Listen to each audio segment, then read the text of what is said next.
Hey everyone, it's Trish here from Techniques by Trish, and I'm back with Holiday Series Day number 2 project.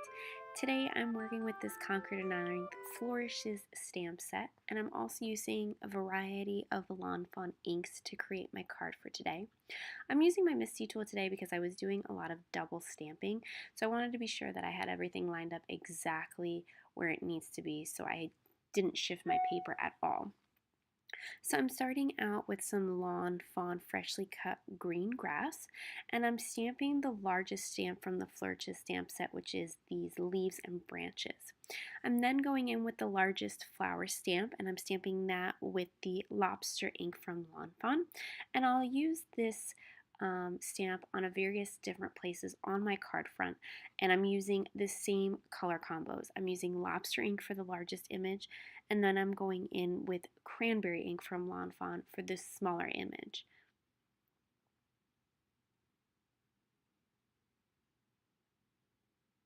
I'm also using this microfiber cloth that I happen to use for everything from watercoloring to stamping. It gives me a little bit ease when I'm pushing down on the cover plate for my Misty tool and making sure that the stamp is adhered correctly onto the plate, as well as I'm getting an even impression when I'm stamping with it. I'm then going in with these berries from the stamp set, and I'm using the Lawn Fawn butter ink to stamp them. And again, I'm double stamping them just because I want a little bit more of a darker, intense color. This is a very faint ink color, but I wanted to make sure that I had a crisp stamp when stamping it. Now I'm moving the holly berries up a little bit more, but I didn't want all 3 of them, so I'm just taking some Post-it tape and I am masking off one of the berries that I do not want stamped. Now these, I accidentally grabbed the wrong ink pad, so those got stamped in sunflower ink, but I was totally okay with it. I then moved around my stamp, and I'm going to go ahead and stamp again with the freshly cut grass ink and stamping twice, and then I'll go ahead and shift my paper again and stamp these leaves just one other time in the bottom right corner. I then took my front panel out of the Misty tool, and I'm just going to go ahead and freehand stamp the rest of the images that I would like on my card front. I'm again taking this larger flower stamp, and I'm stamping that with the lobster ink. I'll then go ahead in with the second stamp for this flower, and I'll use the cranberry ink to stamp on top of it. Now these are pretty easy to stamp freehand. You don't have to use the Misty tool. I chose to use it at the beginning because I was doing some double stamping, and so I didn't want to have to worry about getting it lined up perfectly with just an acrylic block. But it is not necessary to use the Misty tool. It can be done just freehand with an acrylic block. Next, I'm taking this small cluster of berries. Now, I didn't realize at first that there was a first stamp set to use with it, and once I stamped it, I didn't really want to use a different color and such a large image on the background. So what I did was I just stamped it various times, just shifting a little bit to give it a little bit more depth. I'm then taking the sunflower ink and I'm just smushing that onto an acrylic block, and then I'm taking my water brush and just giving these berries a little bit of shading to them.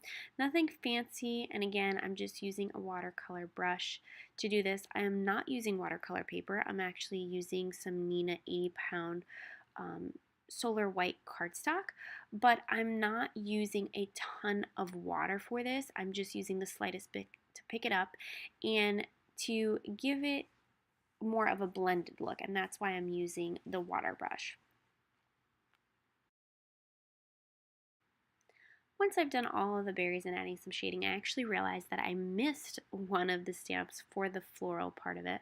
So I'm going in with some of the Lawn Fawn in cranberry again, but what I'm doing is I'm actually double and triple stamping over it, so the color is quite a bit more intense than the color that you used before, and it looks very, very dark here, but once it absorbs into the paper, it'll soften up quite a bit.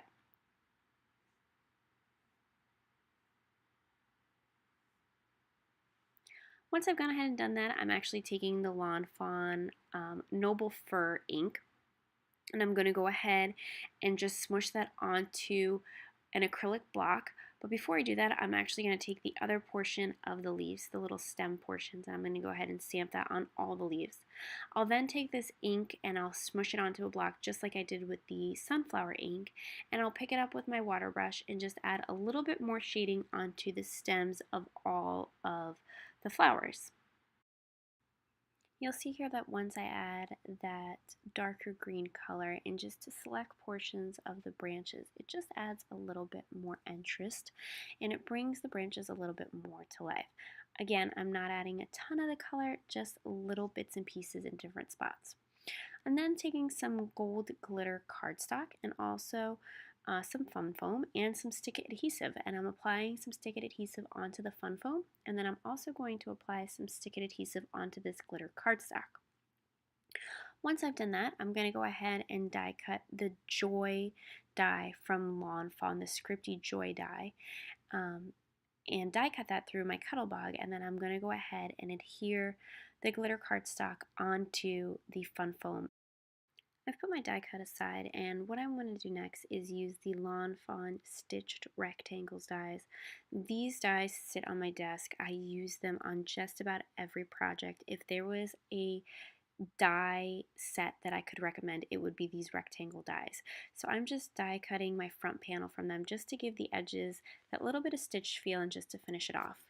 I'm then applying some fun foam onto the back of my card front with some score tape, and once I've centered that onto my card base, I'm going to go ahead and use the Joy die cut that we created earlier and apply that to the right side of my card.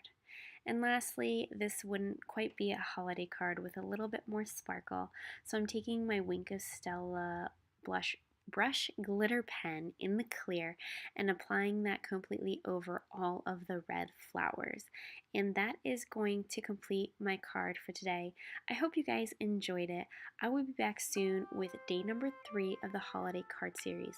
As always, there will be a link in the description box down below that'll take you over to my blog with links to all the supplies used on this card. I'll see you guys here real soon.